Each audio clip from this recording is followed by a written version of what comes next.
Hello and welcome to a summary of the series where we cover the UK's major roller coasters and give you a short explanation of the history, stats and everything else you need to know about these great rides. Today we are taking a look at Oblivion at Alton Towers. Oblivion opened in 1998 as the first ever dive coaster by Swiss company B&M. This was Alton Towers' second ride by the company and was considered a prototype for the dive coaster model, which now has several installations worldwide. The main feature of a dive coaster is the vertical drop. Whilst modern dive coasters do in fact feature 90-degree drops, Oblivion actually only features an 87.5-degree drop due to the technical limitations at the time.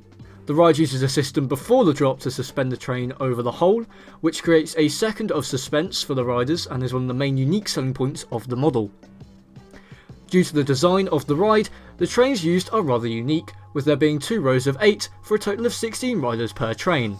This allows for an optimum capacity of 1700 riders per hour, and the station also features a dual loading system, which means 2 trains can be loaded in the station at once, allowing for maximum capacity.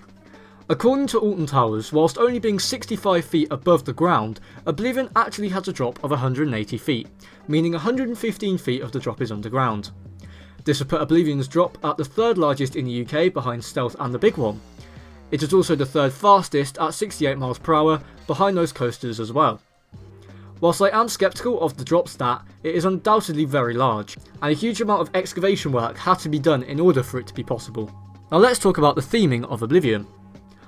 When Oblivion was first being constructed in 1997, when it was still known as Secret Weapon 4, the area was known as Fantasy World. However, upon Oblivion's opening, several rides were removed from the area and it became known as X Sector.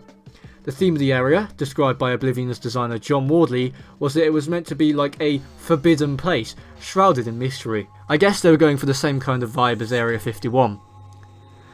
As part of the theme, the queue line originally featured videos with 2 characters known as the Lord of Light and the Lord of Darkness.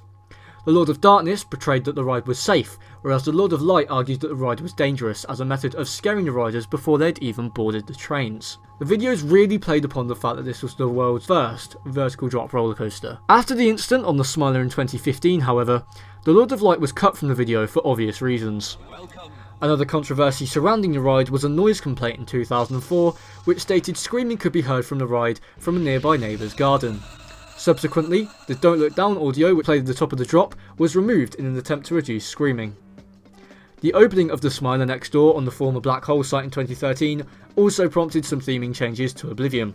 The ride's storyline was changed in order to incorporate the Smiler, with the Alton Towers website stating that the ride was the 4th of the Ministry of Joy's experiments in X Sector, and the Lord of Darkness seems to be portrayed as a member of the Ministry, as the website also states that he oversaw the most extreme of experiments, pushing candidates to their mental and physical limits.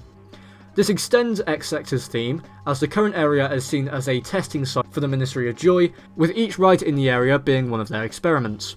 Oblivion's track was also repainted from grey to black as part of this slight theme change. The ride was also sponsored by Fanta for a little while in 2011 as part of a long-standing partnership between Merlin Entertainments and Coca-Cola, with other notable sponsorships being Oasis and Dr Pepper on Tidal Wave at Thorpe Park. A little fun fact is that when the ride first opened, it had an extensive marketing campaign in order to build up hype about the ride. This included loads of types of merchandise, including Oblivion cereal, Oblivion beer, Oblivion deodorant, and even Oblivion condoms for some strange reason. Overall, the marketing was a great success, and therefore, so is Oblivion. It may have been altered a few times over the years, but Oblivion still exists today.